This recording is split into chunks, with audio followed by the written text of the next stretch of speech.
Hi అండి. అందరికీ నమస్కారం. Welcome to my channel. ఈ వీడియోలో ఏపీ ఉద్యోగుల పెండింగ్ బిల్లులు అయినటువంటి అలాగే ఐఆర్‌పీఆర్‌సీ సమస్యలపై చర్చలు జరపాల్సిందే. పూర్తి సమాచారాన్ని వీడియోలో తెలుసుకుందాం. వీడియోనైతే ఎక్కడే గాని స్కిప్ చేయకుండా ఎండ్ వరకు చూడండి. అప్పుడే ఇన్ఫర్మేషన్ పూర్తిగా అర్థమవుతుంది. వీడియో చూస్తున్న ప్రతి ఒక్కరు వీడియోకైతే లైక్ చేయండి ఫ్రెండ్స్. ఈ వీడియోని తోటి ఉద్యోగ పెన్షన్ మిత్రులతో అయితే షేర్ చేయండి. కొత్తగా మన ఛానల్ చూస్తున్నవారు సబ్స్క్రైబ్ చేసుకోకుంటే వెంటనే మన ఛానల్‌ని సబ్స్క్రైబ్ చేసుకోండి. దీని ద్వారా నేను చేసే లేటెస్ట్ వీడియోస్ అన్నీ మీ వరకు రీచ్ అవుతాయి. ఇక ఆలస్యం చేయకుండా వివరాల్లోకైతే వెళ్ళిపోదాము. ఆంధ్రప్రదేశ్ ఉద్యోగుల సమస్యలపై ప్రభుత్వ ఉద్యోగ సంఘాల హెచ్చరిక అండి. సో, ఆంధ్రప్రదేశ్‌లో ప్రభుత్వం ఉద్యోగుల సమస్యలపై ఉద్యోగ సంఘాలు తీవ్రంగా స్పందిస్తున్నాయి. పెండింగ్‌లో ఉన్న బిల్లులు, ఐఆర్, పీఆర్సీ వంటి సమస్యలపై ప్రభుత్వం వెంటనే ఉద్యోగ సంఘాలతో చర్చలు జరపాలని, లేకపోతే రెడ్ బుక్ రాసుకుంటామని ఉద్యోగ సంఘ నాయకులు హెచ్చరిస్తూ ఉన్నారు.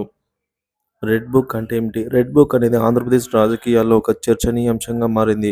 యువగళం పాదయాత్రలో భాగంగా నారా లోకేష్ ఈ పదాన్ని తెరపైకి తెచ్చారు. దీని అర్థం తమకు ఇబ్బంది కలిగించిన వారి పేర్లను ఒక పుస్తకంలో రాసిపెట్టుకోవడం. ఇప్పుడు ఉద్యోగులు కూడా తమ ఇబ్బందులను పెట్టిన వారి పేర్లను రాసిపెట్టుకుంటామని హెచ్చరిస్తున్నారు. ఉద్యోగుల సమాఖ్య ఆరోపణలు. ఏపీ ప్రభుత్వ ఉద్యోగుల సమైక్య అధ్యక్షుడు కాకర్ల వెంకట్రామరెడ్డి మాట్లాడుతూ, కూటమి ప్రభుత్వం అధికారంలోకి వచ్చిన తర్వాత ఉద్యోగులపై వేధింపులు ఎక్కువయ్యాయని ఆరోపించారు. ముఖ్యంగా ఇంటింటికి వెళ్లి పింఛన్ పంపిణీ చేసే విషయంలో ప్రభుత్వం ఉద్యోగులను లక్ష్యంగా చేసుకుందని ఆయన అన్నారు. తాడేపల్లిలో జరిగిన ఉద్యోగుల సమైక్య రాష్ట్ర కార్యవర్గ సమావేశంలో వెంకట్రామరెడ్డి మాట్లాడుతూ ఈ వ్యాఖ్యలైతే చేశారు. ఉద్యోగులను ఎవరైనా ఇబ్బంది పెడితే వారి పేర్లను రాసి పెట్టుకోవాలని కాకర్ల వెంకట్రామరెడ్డి ఉద్యోగులకు సూచించారు. మంత్రులు ఉద్యోగులను హెచ్చరిస్తున్నారని, ఉద్యోగులను ఇబ్బంది పెట్టేవారు భవిష్యత్తులో మూల్యం చెల్లించుకుంటారని ఆయన హెచ్చరించారు. కూటమి ప్రభుత్వం కొందరు ఉద్యోగులను లక్ష్యంగా చేసుకుని వేధిస్తోందని అయితే ఆరోపించారు. ప్రభుత్వంపై ఉద్యోగుల ఆగ్రహం. కూటమి ప్రభుత్వం అధికారంలోకి వస్తే ఐఆర్ ఇస్తామని, వాలంటీర్లకు 10,000 జీతం ఇస్తామని చెప్పి ఇప్పుడు ఆ హామీలను విస్మరించిందని వెంకట్రామరెడ్డి విమర్శించారు. ఉద్యోగులకు మెరుగైన పీఆర్సీ ఇస్తామని చెప్పి ఇప్పటివరకు ఇవ్వలేదని ఆయన అన్నారు. కూటమి ప్రభుత్వం ఉద్యోగులను పట్టించుకోవడం లేదని ఆయన ఆగ్రహం వ్యక్తం చేశారు.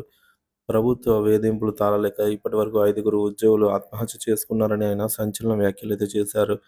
గ్రామ వార్డు సచివాలయ ఉద్యోగులను ప్రభుత్వం వేధిస్తుందని, వందలాది మంది సచివాలయ ఉద్యోగులకు ప్రభుత్వం షోకాజ్ నోటీసులు జారీ చేసిందని ఆయన అన్నారు. సచివాలయ ఉద్యోగుల సంఘాలతో ప్రభుత్వం చర్చలు జరపాలని ఆయన డిమాండ్ చేశారు. గత ప్రభుత్వ హయాంలో వెంకట్రామరెడ్డి ఉద్యోగిగా కాకుండా ఒక పార్టీకి కొమ్ము కాసి సస్పెండ్ అయిన సంగతి అందరికీ తెలిసిందే. ఆంధ్రప్రదేశ్ ప్రభుత్వం వెంటనే ఉద్యోగ సంఘాలతో చర్చలు జరిపి వారి సమస్యలను పరిష్కరించాలని ఉద్యోగులు డిమాండ్ చేస్తున్నారు. లేకపోతే ఉద్యమం చేసేందుకు సిద్ధంగా ఉన్నామని ఉద్యోగ సంఘ నేతలు అయితే హెచ్చరిస్తున్నారు.